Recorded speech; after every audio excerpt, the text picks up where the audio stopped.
lugar onde Deus habita, refúgio do seu amor. Ali sua graça é bendita, família. Hoje nós vamos começar a trabalhar uma série especial nesse mês de agosto, missões a partir da igreja local. E uma das coisas que a gente quer colocar hoje diante dos irmãos é que missões são feitas por pessoas redimidas por Jesus. Então, o tema deste sermão é um encontro transformador com Jesus. Tá? Por isso nós vamos ler o texto de João, capítulo 1, do 35 ao 42, estarei lendo para os irmãos que estejam acompanhando em suas Bíblias. A palavra do Senhor diz assim no versículo 35. No dia seguinte estava João outra vez na companhia de 2 dos seus discípulos. E vendo Jesus passar, disse: Eis o Cordeiro de Deus. Os 2 discípulos, ouvindo dizer isto, seguiram Jesus.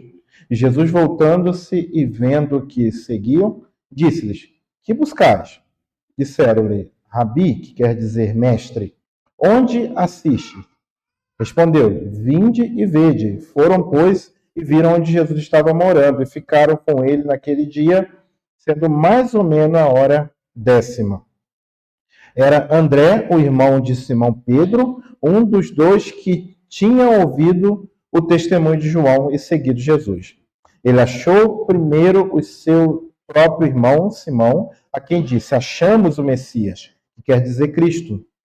E levou a Jesus. Olhando Jesus para ele, disse: Tu és Simão, o filho de João. Tu serás chamado Cefas, que quer dizer Pedro. Nós vamos orar agora, pedindo ao Senhor que nos ilumine no entendimento da sua palavra. Oremos. Santo Deus, nós te louvamos pela graça, pela bênção de termos a tua palavra na nossa língua e podermos analisar, nos ler, nos deliciar com as maravilhas do seu reino e, em especial neste culto, poder ouvir a sua voz com a palavra pregada. Fale aos nossos corações mais uma vez. Pedimos ao Senhor que use teu servo pregador, que ele não fale de si mesmo, mas que ele seja um instrumento nas suas mãos. Que a tua palavra produza o propósito para o qual ela foi enviada do trono da tua graça. Nos transforme a figura de seu Filho Jesus, a fim que possamos viver bem aqui nessa terra, glorificando teu nome, enquanto ele não volta. Te pedimos essa bênção em nome dele, nosso Senhor e Salvador Jesus Cristo. Amém. Meus irmãos, como eu adiantei, nós vamos falar sobre missões nesse mês, né? Pelo fato de Ashbel Ben Simon chegar ao Rio de Janeiro num agosto, né? A Igreja Presbiteriana resolveu falar sobre missões e nós aproveitamos, né, esse agosto para poder falar sobre assuntos que muitas vezes nós não falamos durante o ano. E por que eu escolhi falar de missões a partir da igreja local? Porque se você parar para analisar, o missionário nasce na igreja. Hoje eu posso estar falando para pessoas, homens e mulheres, que Deus vai levantar e enviar para o campo. Missionário daqui a um tempo. Eu não sei, a gente não tem controle dessas coisas. A gente só sabe que o missionário nasce aqui, na igreja local. E é aqui, e sendo assim, é aqui que nós começamos a fazer missões. Como que nós queremos ser bênção longe se nós não formos bênção perto? Jesus ele veio desenvolvendo toda uma espiral, né? Alguns teóricos da missão chamam isso de espiral, porque ele fala que os discípulos deveriam anunciar em Jerusalém, Samaria e aos confins da terra. Isso começa Jerusalém, Samaria e para onde Deus mandar. A nossa Jerusalém é a Califórnia. A nossa Jerusalém é aqui. O seu campo missionário é onde você mora. Não sei se Deus vai te enviar para longe. Deus me enviou de Vassouras para cá. Não muito longe, né? Mas eu comecei lá, na minha vizinhança, na minha igreja local. E eu não sei para onde Deus vai me enviar depois daqui. A gente só sabe que missões se começa aqui, na igreja local. É aqui que Jesus aqui que aprendemos de Jesus por meio da mensagem que fala sobre ele. E você conhece essa mensagem. O Evangelho é a boa notícia que Deus está em Cristo reconciliando consigo o mundo. Essa mensagem, meu irmão, é uma mensagem de salvação e de transformação. Eu venho ensinando isso a vocês no decorrer desse ano. E essa mensagem aponta para a necessidade de um novo nascimento, de um verdadeiro encontro com Cristo. E aponta para a necessidade de se tornar um discípulo de Jesus. E nós hoje vamos aprender um pouquinho mais o que significa ser discípulo de Jesus.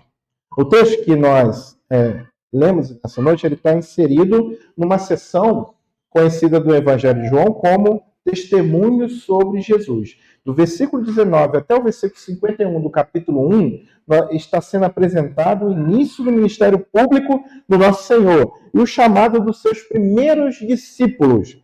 No judaísmo do primeiro século, ser discípulos significava mais do que aprender conteúdo. Hoje em dia, tem pessoas que falam que é discípulo do Paul Washer, discípulo do Augusto Nicodemos, mas nunca viu essa pessoa. Ah, por que você é discípulo dele? Não, porque eu vejo os vídeos na internet. Não, isso não é discipulado. Ser discípulo é aprender, seguir o mestre, imitar a sua vida e aprender o seu ensino na prática. Então, seguir Jesus é viver com Jesus. É isso que nós vamos também aprender nessa noite. No nosso texto de hoje, ensina o seguinte. Eu resumi aqui o texto com rápidas palavras. Eu quero que você preste bem atenção no que eu vou falar agora, porque esse aqui é o coração deste sermão. Preparado? Vamos lá. Quem encontra verdadeiramente Jesus, o Cordeiro de Deus, é chamado a segui-lo, proclamar sua salvação e viver uma nova identidade em comunhão com ele. Pegou? Vou repetir então, vamos lá. Quem encontra verdadeiramente Jesus, o Cordeiro de Deus, é chamado a segui-lo, proclamar sua salvação e viver uma nova identidade em comunhão com ele. Este é o resumo de tudo que eu vou falar aqui hoje. Bom, nós vamos ver algumas marcas, então, de uma pessoa que verdadeiramente se encontrou com Jesus. Tá? Encontrar com Jesus, meus irmãos, é algo muito grande. Muito grande. Maior do que você ser atropelado por uma carreta. Imagina você que eu chego aqui na igreja e falo com vocês, eu fui atropelado por uma carreta. Minha roupa está limpinha, não tem um arranhão. Você fala assim, difícil. É um milagre. Não tem. Quem se encontra com algo grande, recebe algumas marcas. Se encontrar com Jesus verdadeiramente vai nos dar algumas características. E a primeira dela é o entendimento de que Cristo precisa ser apresentado. Quem encontrou verdadeiramente com Jesus tem o entendimento de que Cristo precisa ser apresentado. Volte seus olhos para o versículo de número 35 do texto que nós acabamos de ler. O texto começa assim, ó, no dia seguinte, por quê? Porque o João ele vem narrando alguns fatos. E ele conta aqui, a partir do 29, que Jesus veio para ser batizado por João Batista. E quando ele chega naquele local onde estava acontecendo o batismo, na beira do Jordão, João Batista aponta para Jesus, isso está no versículo 29, e diz assim, eis o Cordeiro de Deus que tira o pecado do mundo. Agora, ele volta, o narrador João, ele volta a falar sobre aquele mesmo lugar. Fala que João, outra vez na companhia do seu discípulo, quer dizer, ele estava no mesmo lugar que aconteceu o batismo de Jesus.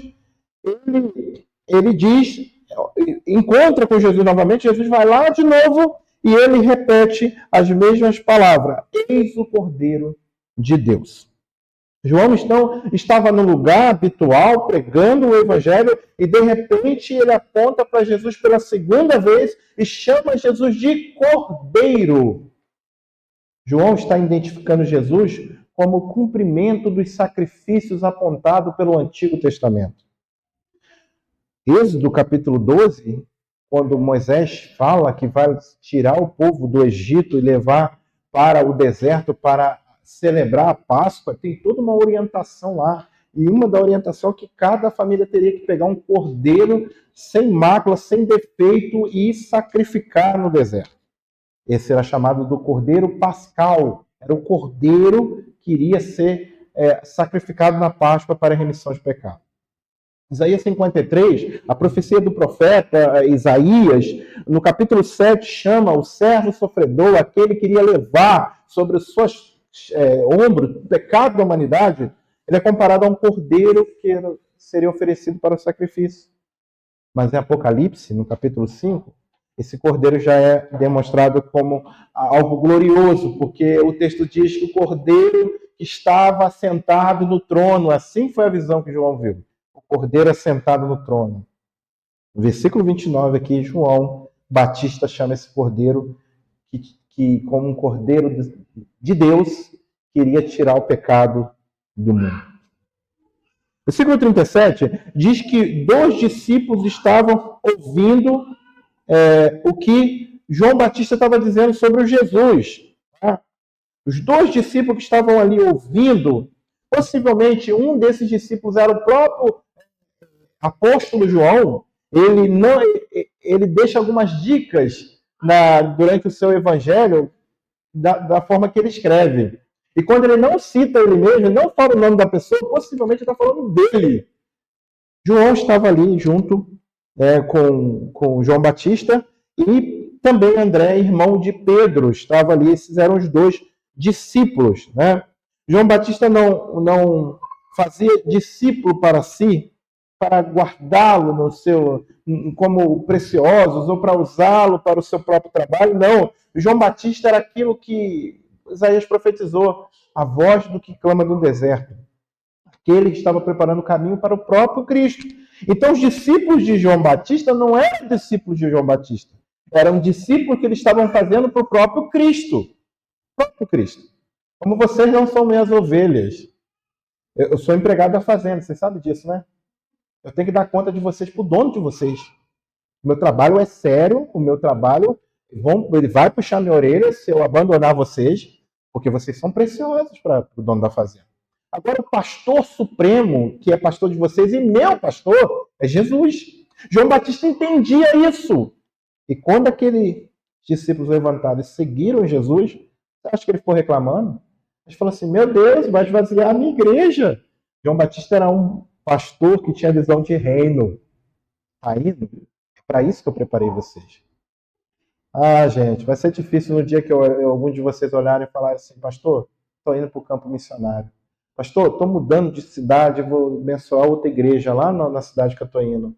Pastor, eu estou mudando de bairro e a gente vai começar um trabalho lá no meu bairro. Eu não vou vir mais aqui na Califórnia, vou ficar lá no bairro, eu quero ajuda lá. É triste, né? É triste, porque eu amo vocês, eu estou acostumado com vocês. Mas nós precisamos ter visão de reino. Essa igreja aqui não cabe mais de 100 pessoas, não. Nós não vamos quebrar a parede aqui. Nós vamos plantar uma nova igreja.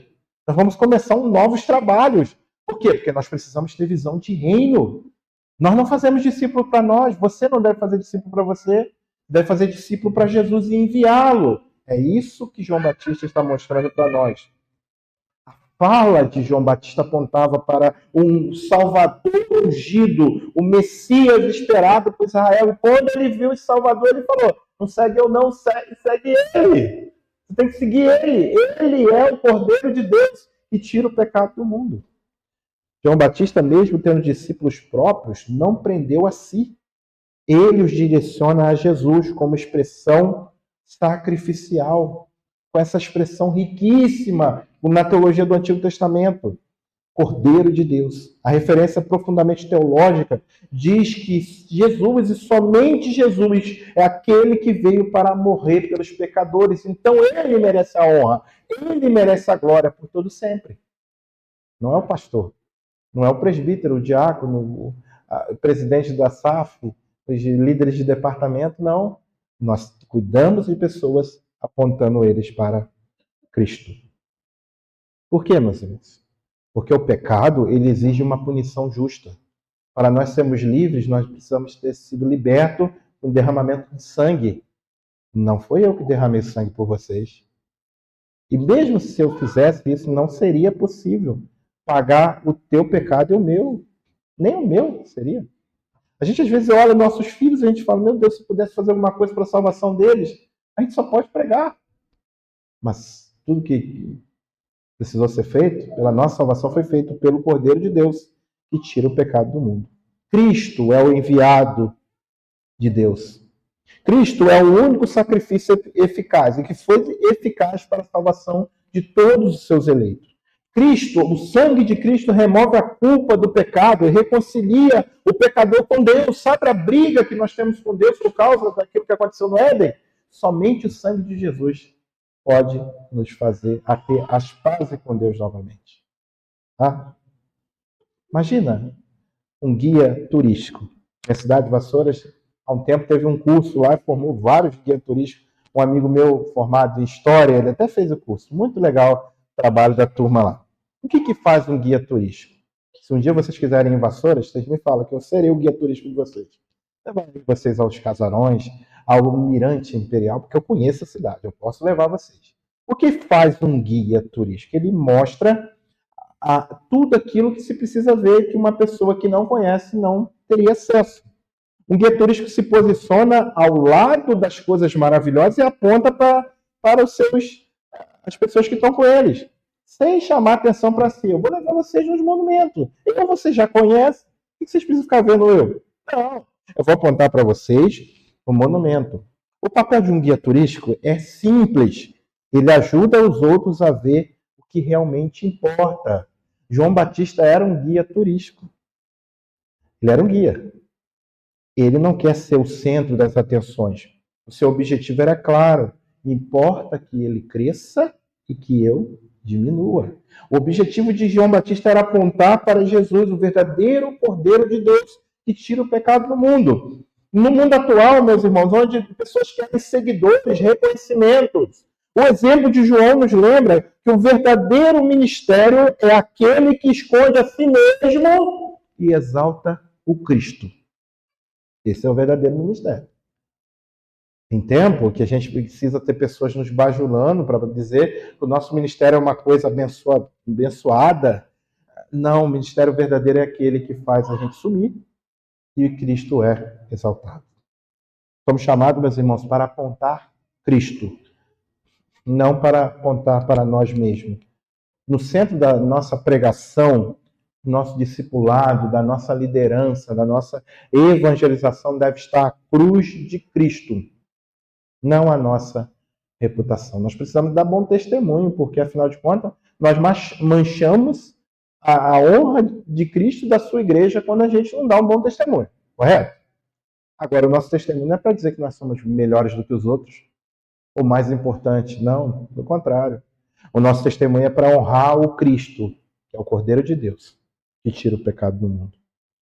Quem você tem apontado como esperança às pessoas que estão ao seu redor, às pessoas que vivem com você, às pessoas que te conhecem? Meus irmãos, você sabe, você tem a certeza, você tem a noção que ao teu redor tem pessoas sofrendo de forma terríveis por não conhecer a solução para o problema do mundo que você conhece. A solução para o sofrimento do mundo é Jesus. Ele vai te usar ainda nessa semana, como você vai ser um vaso de bênção. Sabe como é aquele hino que a gente canta? Quero ser um vaso de bênção. Sabe como você vai ser um vaso de bênção nessa semana? Você vai ser usado para mostrar para pessoas que a solução para o problema delas é Jesus Cristo. Algumas vão chegar aqui na igreja, tá? A gente sempre ora para que Deus use os irmãos, para que pessoas cheguem aqui e nos ajude a continuar hasteando uma bandeira do evangelho aqui na nossa igreja. Algumas não vão vir para cá e você não entre em parafuso com isso, não. Lembre-se, visão de reino. O reino de Deus é que está sendo abençoado pela sua evangelização. O reino de Deus não é apenas a Igreja Presbiteriana de Califórnia. Se nós pensássemos, nós vamos virar uma seita, não uma igreja genuína. Nós somos igreja. Alguns vão sair daqui e vão para outros lugares e fiquem felizes quando você vê a pessoa transformando e indo lá para a Assembleia de Deus, lá para a Igreja Batista, para a Igreja Metodista, que seja uma igreja séria, genuína, um compromisso com as Escrituras. Antigamente a gente pregava, sou mais cascudinho, né? A gente pregava para a pessoa e falava assim, procure uma igreja mais próxima da sua casa. Era assim? Hoje em dia a gente tem que fazer ressalva. Procure uma igreja mais próxima da sua Bíblia. E nem sempre a igreja que está mais perto da casa está mais perto da Bíblia. É problemático. Mas se a pessoa for para uma igreja genuína, bíblica, que tem pastores, líderes que vão cuidar dela para o crescimento espiritual dela, fique feliz. Agora, ore para que Deus mande as pessoas daqui, porque tem gente aqui nessa rua que vai ser membro dessa igreja. Tá? E eu oro para que Deus mande os nossos. Não quero gente da igreja de ninguém. Deus vai mandar os nossos. Eu tenho certeza disso. Ore. Aqui na Rua 5 ainda tem muito eleito de Deus ainda. Onde você mora, tem muito eleito de Deus ainda. E que Deus não vai mandar para outras igrejas, vai mandar para a nossa. Ore. Se for para outros, fique feliz. Afinal de contas, você está apontando para Cristo. Seu trabalho é demonstrar quem Jesus é. Fazer Jesus conhecido. Além de entender que Cristo precisa ser apresentado, uma outra marca de alguém que teve um verdadeiro encontro com Jesus é o desejo de conhecer mais de Jesus. Alguém que teve um verdadeiro encontro com Jesus, ele não se conforma em ficar no beabá do Evangelho, no ABC do Evangelho. Ele quer o A, o B, o C, o D e vai embora, até o Z. Ele não se conforma. O versículo de número 38 diz assim, olha, Jesus voltando e vendo que o seguia, disse, que buscais? O João Batista apontou para Jesus e aqueles dois discípulos, possivelmente João e André, né, foram atrás de Jesus. Imagina só, você andando, de repente você olha para trás, tem duas pessoas andando atrás de você. Aí você ia falar, igual aquele pregador, né? Eu estou sendo perseguido. Jesus olhou para ele e falou assim, hoje poderia ser assim, posso te ajudar? Falar, Jesus, a gente quer saber onde que você mora. Ele falou, vem comigo então, vem ver onde que eu moro. Versículo 39 diz que eles foram e viram onde Jesus estava morando. E ficaram com ele naquele dia, tendo mais ou menos a hora 10ª. Uma outra versão, mais moderna, diz que eles ficaram das 4 horas da tarde até o amanhecer do outro dia. O judeu conta o início do dia, 6 horas da manhã. Então, se você contar a hora 10ª, vai dar ali 16 horas. 6 horas. E eles ficaram da tarde.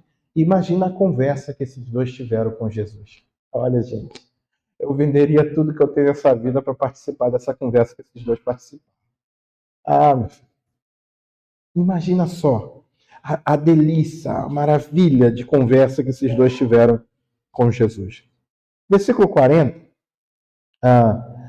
diz que, ainda o versículo 39 diz que nos ensina que a pergunta que Jesus faz para eles, né, o que vocês estão procurando ou o que vocês estão buscando, ainda no 38, né, o que vocês buscarem, revela que o seguimento de Cristo exige uma intenção e coração. Tá? A pergunta de Jesus foi para confrontar a intenção daqueles dois. Você acha que Jesus não sabia o que ele queria? Sabe. Sabia sim. Lembre-se, o Redentor é divino humano. Ele sonda os corações. Mas Jesus queria que eles falassem para que o seu próprio coração demonstrasse para si mesmo a sua intenção. O que você está vindo à igreja? O que você quer? É isso que Jesus perguntou para ele. A pergunta é um confronto sobre as motivações dele. E aí eles quiseram saber onde Jesus estava morando, porque eles estavam dizendo para Jesus e para o seu próprio coração que eles não queriam apenas informação. João já tinha dado informação, gente. João já falou, isso aí que você tem que seguir. Eles queriam comunhão. Comunhão com Jesus. Quando eu brinco com vocês, às vezes vocês não ficam assustados, não. Eu chamo todo mundo para tomar café comigo. Né? Uma hora eu vou te chamar, Lucas, para tomar um café comigo, tá? Fique preparado, hein? Porque, gente, diante de um café, de um pedacinho de bolo, os corações são abertos. Comunhão, na sua etimologia, na origem da palavra, é comer junto. E você não come com qualquer pessoa. Comer com o inimigo, tá doido? Ele pode me envenenar, né? Só come com amigo. Só come com amigo. E essa ideia de comunhão é porque, às vezes, diante da mesa, os corações são abertos. A gente dá uma alimentação um café, um chá, um suco. As pessoas vão abrindo o coração e daí que vem a ideia de comunhão. Eles queriam estar junto com Jesus. Eles queriam conhecer mais Jesus. Eles foram lá ver onde Jesus morava.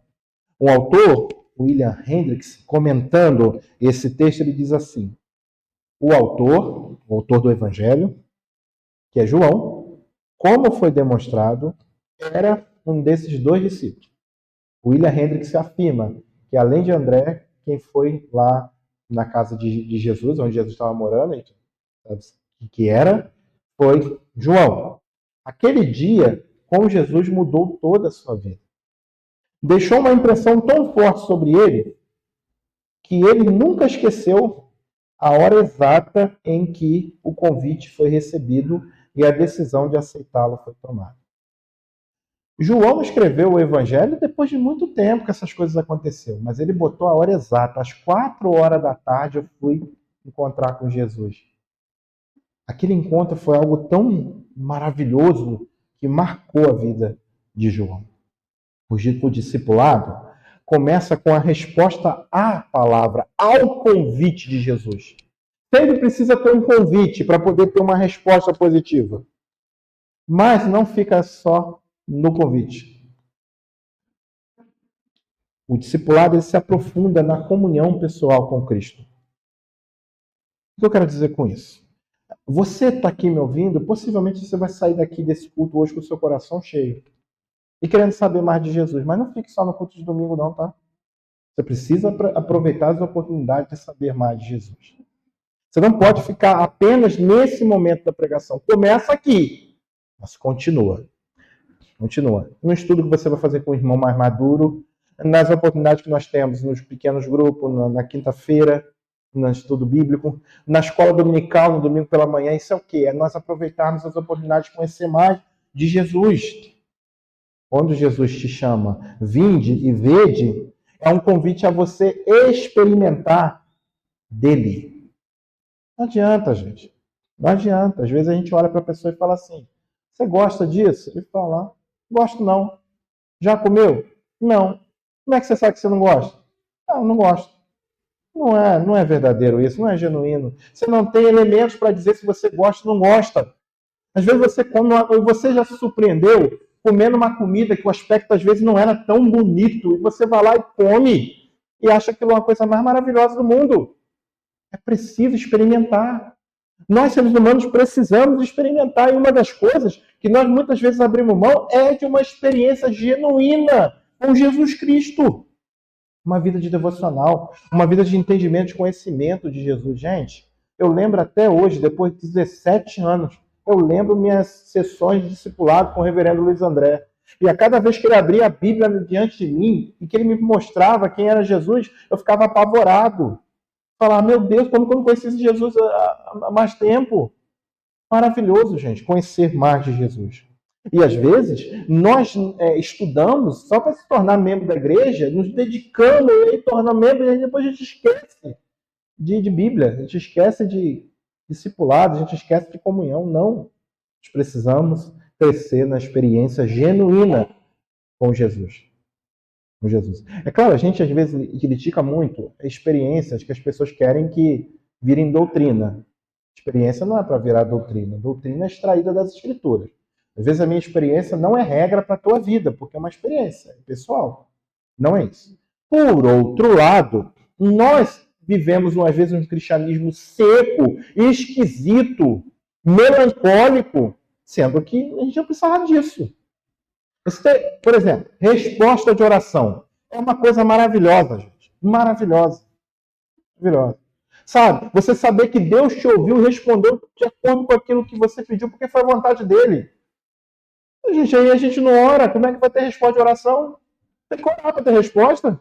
Não tem?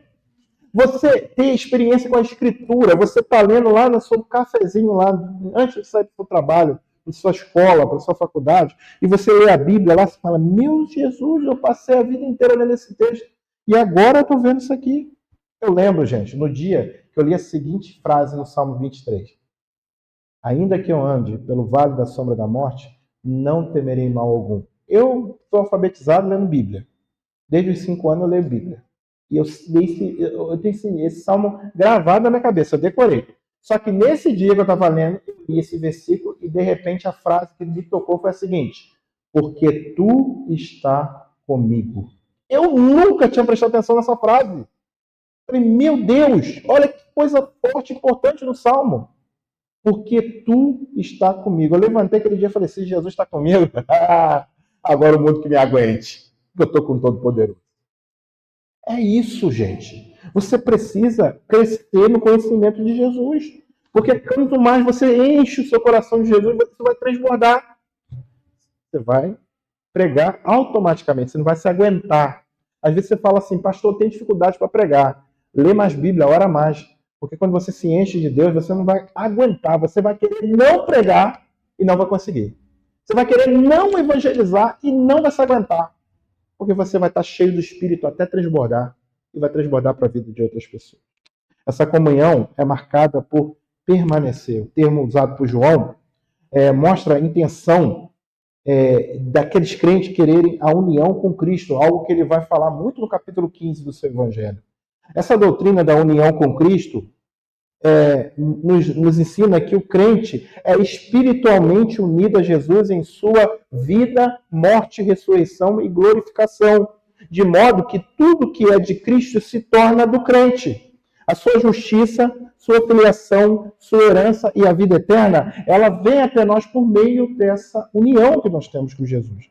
Essa união com Cristo, ela não pode ser uma amizade que você só fala uma vez por ano e assim pelo WhatsApp. Essa união com Cristo deve ser uma amizade que tem conversa, diálogos várias vezes durante todo dia. Todo dia. É uma união viva, espiritual e inseparável, realizada pelo Espírito Santo e recebida em nossos corações pela fé. É um discipulado relacional que nós temos com Jesus. Não dá para aprender a seguir Jesus de longe. A fé cristã é algo que nós precisamos ouvir Jesus e por meio da nossa Bíblia, das orações, dos meios de graça, da comunhão com os santos. Vou contar uma coisa para vocês. Sabe que uma vez eu comecei a aprender violão e abandonei o violão, abandonei o curso? Os mais antigos aqui vão lembrar do Instituto Universal Brasileiro. Você lembra? Aquele curso que vinha uns fascículos, né, umas apostilas, você comprava e trazia para casa, você estudava sozinho, mandava as provas para eles mandavam o certificado. Eu comprei um curso de violão pelo Instituto Universal Brasileiro. Comprei um violão, abri as apostilas, não aprendi nada. Nada. Sabe quando eu aprendi violão? Quando, na cidade que eu morava, Paulo de Fronten, eu conheci um rapaz chamado Leandro, que tinha um apelido de Tubarão. Era um roqueiro da cidade lá, Leandro Tubarão. Um guitarrista, o camarada era excelente. Os melhores me indicaram, um amigo me indicou ele. E aí eu me tornei o aluno do Leandro Tubarão. E o Leandro Tubarão me ensinou a tocar violão. Me ensinou a tocar guitarra, me ensinou a fazer as escalas, os acordes, me ensinou noção de campo harmônico, de teoria musical. Aí eu aprendi. Eu precisei de um professor do meu lado, e uma das coisas que o Leandro Tubarão fazia, ele tinha uma canetinha lá que dava um leve tapinha na minha mão quando eu fazia o troço errado. Eu falei, que isso, rapaz? Tá errado? Vamos corrigir esse negócio aí. Não tem como. Para mim, não serviu aprender violão à distância. Não serviu. Discipulado é mais sério do que aprender violão. Seguir Jesus é mais sério que aprender guitarra. Seguir Jesus, a gente precisa estar do lado de pessoas que nos aponte para Jesus, de algum João Batista que Deus tem levantado no meio do seu corpo. E a gente precisa aprender a ter acesso à verdade de Cristo. Não tem como a gente aprender, ter experiência com Jesus distante. Uma vez por semana não tem como, gente. Eu vou viver aqui a vida e vocês vão ficar... Se vocês enjoarem, vocês vão ficar bravos comigo, mas eu vou viver falando para vocês. Não tem como ler a Bíblia só uma vez por semana no culto. Não tem como se reunir, às vezes, só aqui. É pouco tempo. Diante de todas as batalhas que nós enfrentamos para ser fiel a Jesus. Muitos seguem Jesus por interesse, por tradição, de forma automática, por costume. Mas o verdadeiro discípulo autêntico nasce do desejo de estar com Jesus, de amá-lo, de permanecer na sua presença. Isso envolve, meus irmãos, uma vida de devocional, oração, obediência e entrega, abrir mão dos seus desejos, dos seus orgulhos filosóficos, dos seus orgulhos de família e abraçar a verdade da palavra de Deus. É preciso envolvimento e desejo de experimentar mais de Jesus todos os dias. Pergunta que eu te faço. Você está seguindo Jesus de verdade ou você está seguindo Jesus por meio dos fascículos do Instituto Universal Brasileiro? Está seguindo Jesus de perto ou você só segue Jesus uma vez por semana? É uma pergunta que eu quero que você leve no seu coração, analise o seu coração nesse momento e responda para Cristo no seu coração. Mas além de entender, meus irmãos, que Cristo precisa ser apresentado e que o desejo de conhecer Jesus é transbordante na vida daquele que tem um verdadeiro encontro com Jesus, por último, nós vamos aprender que o encontro com Cristo nos transforma e nos envia. O encontro com Cristo nos transforma e nos envia. O versículo 40 diz assim: era André, o irmão de Simão Pedro, um dos dois que tinham ouvido o testemunho de João e seguido Jesus. André é alguém abençoado pelo ministério de João Batista, que agora tem o seu coração cheio da palavra de Deus a ponto de apresentar Jesus para outras pessoas. Uma fé genuína começa assim. A gente não se aguenta, a gente quer abençoar outras pessoas. A gente achou um tesouro e a gente quer dividir esse tesouro com outro.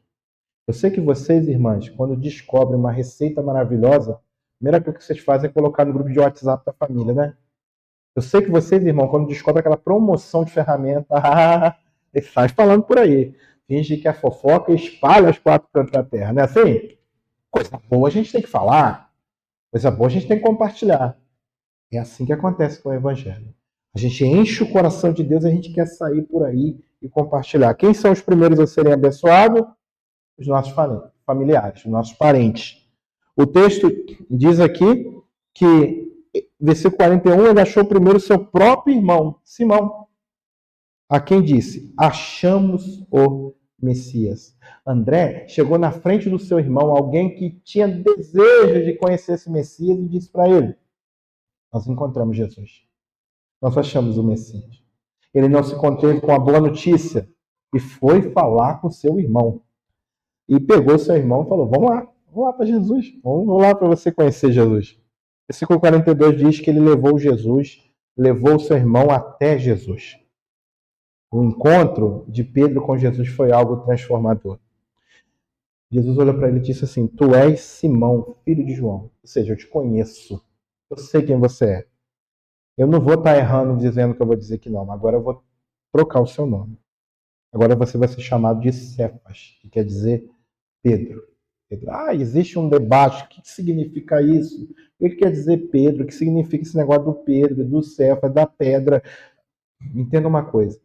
Tem um sentido profundo de Jesus ter olhado para ele e trocado o nome dele. Agora, Pedro tem a salvação e tem um propósito de vida. Pedro tem a salvação e tem um chamado. Pedro tem a salvação e uma vocação. Nenhum cristão que foi salvo só fica na salvação. Todo cristão tem salvação e vocação. É isso que Jesus está mostrando para nós aqui. André encontra o Messias e imediatamente vai ao encontro do seu irmão. O Evangelho é algo que não se guarda, se compartilha. O Evangelho é algo que aumenta quando a gente divide. E quando Simão se encontra com Jesus, ele recebe um novo nome, uma nova identidade e uma missão. Uma missão. No Antigo Testamento, meus irmãos, mudança de nome era um sinal de nova identidade e um propósito na vida. Por exemplo, quando Deus muda o nome de Abrão para Abraão, ele fala: estou mudando seu nome que você vai ser agora pai de multidões. Antes o nome dele significava pai. Agora o nome dele significa pai de muitos. Por quê? Porque da família de Abraão ia nascer um descendente que que iria abençoar todas as famílias da terra, Jesus Cristo. Quando Deus chama Jacó e muda o nome dele para Israel, é porque agora ele tem um propósito. Agora ele vai ser o patriarca da nação, que seria o povo que iria glorificar a Deus e apontar para a pessoa do Cristo, para as outras nações que não conheciam o Messias. Algumas pessoas, veem aqui uma nota de curiosidade bíblica, Paulo não teve o nome trocado, tá, gente? Paulo sempre teve 2 nomes. Ele era Saulo, que vem de Saul, né, o primeiro rei de Israel, um nome judaico, e ele era Paulo porque ele tinha também descendência romana. Ele só passou a usar mais o nome romano para as aberturas para a pregação do evangelho que se daria para ele. Agora, Pedro não. Pedro chamava Simão. E Deus agora troca o nome dele e dá aí um propósito, como um refino da sua natureza e do seu sentido da vida. Vocês conhecem uma obra chamada Davi, de Michelangelo? Aquela obra, Davi, aquela maravilha de estátua, foi esculpida a partir de um enorme bloco de mármore abandonado e considerado sem valor. O artista Michelangelo foi lá e fez o Davi. Onde pessoas viram apenas uma pedra, o artista foi lá e viu uma obra de arte e lapidou. Assim que Jesus está olhando para Pedro, ele não está vendo apenas ali uma pessoa, ele está vendo alguém que seria usado por ele para a glória de Deus e para o bem-estar de pessoas. Afinal de contas, o ministério de Pedro abençoou até nós. Porque Pedro foi pregando o evangelho para pessoas que foram ouvir o evangelho e pregando para outras, até chegar a nós. Assim, um homem comum, impulsivo, pensa num camarada problemático. Era Pedro. Nos evangelhos a gente vê que ele não era perfeito. Uma vez ele falou com Jesus assim, Senhor, Jesus falou, vão me prender e vão me levar, vão me matar. Ele falou, não, Senhor, não, eu morro pelo Senhor. Não, se alguém vir te pegar, eu te defendo. Aí Jesus olhou para ele e falou assim, Pedro, antes que o galo cante 3 vezes me negarás. E aconteceu. O guarda foi lá prender Jesus, ele arrancou a orelha do guarda. Jesus falou, Pedro, se eu quisesse, mandava os anjos do céu para me defender. Foi lá e botou a orelha no lugar. Pedro, ele foi chamado para ser pescador de homens e teve uma hora que ele abandonou todo o seu propósito de vida e Jesus tinha morrido e estava lá de amor. Ele falou, não, vou voltar a pescar agora, vou voltar à minha vida antiga. E Jesus chegou ressurreto na beirada da praia, chamou ele e ele veio com vergonha. Pedro, naquele momento, foi convidado para ser um pastor de ovelhas. Jesus falou, você me ama? Ele ama. Então apacenta minhas ovelhas. Apacenta minhas ovelhas. No dia de Pentecostes, onde as pessoas estavam, doidas com aquele negócio de ficar falando em língua que ninguém tinha estudado, algumas pessoas olharam para os discípulos de Jesus e disseram assim, estão cheios de vinho, estão bêbados. Pedro levantou e disse, nada disso, isso aqui é o cumprimento da profecia dita pela boca do profeta Joel. Pedro expôs as escrituras diante daquelas pessoas e naquele dia 3.000 pessoas se converteram a Jesus. Poder de Pedro? Não, poder de Cristo, usando um homem pecador impossível, mas que recebeu um chamado da parte de Cristo. Quando Cristo nos chama, ele não apenas nos perdoa, ele nos vê como podemos ser pela sua graça e começa a nos moldar a sua imagem. Meus irmãos, a salvação inclui transformação. E cada novo nome dado por Cristo é um sinal de que ele faz novas todas as coisas. Nome é uma designação. Nome diz quem a pessoa vai fazer, o que vai viver, de que forma vai viver nesse mundo. Deus tem nos dado um novo nome por causa do chamado que ele tem dado para nós. Jesus ainda tem transformado vidas. Jesus tem transformado a minha e a sua vida. Ele chama pessoas comuns e ele nos dá propósito. Você tem um propósito nessa vida. É claro que de forma muito genérica, nós entendemos aquilo que o nosso símbolo de fé fala. O propósito da nossa vida é glorificar a Deus e alegrá-lo plena e eternamente. Mas é de forma restrita. Como que nós vamos glorificar a Deus e alegrar Ele? Você sabe. O Espírito Santo já comunicou o seu coração. Tá? Não há um encontro verdadeiro com Cristo que não resulte em mudança de vida e disposição para a missão. Se você não tem um propósito nessa vida, você precisa de Jesus. Pode ser que esteja falando para pessoas que ainda não se renderam a Jesus. Você precisa de Jesus para você ter um objetivo, um propósito nessa vida. Você precisa ter um encontro genuíno com o Redentor, agora. Você precisa entregar a sua vida a Cristo, porque quando isso acontece, tudo muda. O sentido, paz e alegria, você só encontrará com Jesus. Não adianta você buscar em outras coisas, não vai encontrar. Mas com Jesus nós teremos sentido, paz e alegria. E você, meu irmão, que anda desmotivado com a igreja, e tem olhado para a igreja e falado assim, não sei até quando eu vou aguentar ainda frequentar essa igreja. Sabe de uma coisa, apontar o Messias para pessoas é algo que nos traz alegria e satisfação. Pode ser que a sua tristeza ou a sua confusão ou a sua falta de propósito nessa vida ou ao frequentar essa igreja está pelo fato de você não estar vivendo de acordo com aquilo que Deus quer para a sua vida. Você precisa entender que existe um propósito para nós crentes, apontar a pessoa de Jesus para outras pessoas. E olha, quando a gente vê uma pessoa se convertendo, é a coisa mais maravilhosa do mundo. Você ainda não viu isso? Você ainda não experimentou pregar o evangelho e ver pessoas verdadeiramente se converter a Jesus Cristo? Você não sabe a tamanha alegria que é. Eu quero ainda ter a graça de trazer você à frente, junto com a pessoa que você vai discipular esse ano, no próximo ano, e na hora do batismo ter você ao meu lado aqui, quando essa pessoa receber o sinal da aliança, receber o batismo. Eu quero fazer isso.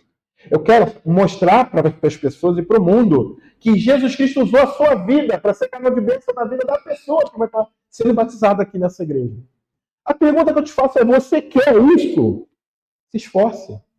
Pregue o evangelho para pessoas. Deus vai te usar. Deus não vai mandar anjo, não. Deus vai usar você. Você. E vai ser uma grata alegria. Uma grata alegria ver as pessoas sendo transformadas por meio da nossa vida, do nosso ministério pessoal, da nossa missão, que é a missão de todo crente. De todo crente. Eu quero concluir, meus irmãos, entendendo que não podemos começar o mês de missões sem entender que nós somos um missionário por essência. Que se encontrou com Jesus, tem um compromisso de pregar o evangelho. Jesus é o Cordeiro que veio para salvar, o Mestre que convida a segui-lo, o Senhor que transforma vidas. Hoje, ele ainda busca pessoas, e ele te faz uma pergunta nessa noite. O que você está procurando na igreja? Qual o seu propósito? A verdadeira vida está nele. Siga Jesus. Permaneça em Jesus. Proclame Jesus Cristo e viva para a glória dele. Você é uma nova criatura. Você é uma pessoa transformada por Jesus. Que nessa semana você aproveite o privilégio de chegar com uma pessoa que você ama muito e falar para ela, igual o André falou para Pedro, eu achei Jesus e eu tenho como apontar Jesus para você. Eu achei o Mestre. Eu encontrei Jesus e eu quero te apresentar a Jesus. Faça isso. Você não tem noção da alegria que você vai sentir no seu coração. Quando essa pessoa olhar para você e falar assim, eu preciso desse Jesus. Eu quero essa salvação, essa transformação para a minha vida. Que Deus te abençoe. Amém. Lugar onde Deus habita, refúgio do seu amor. Ali sua graça é bendita.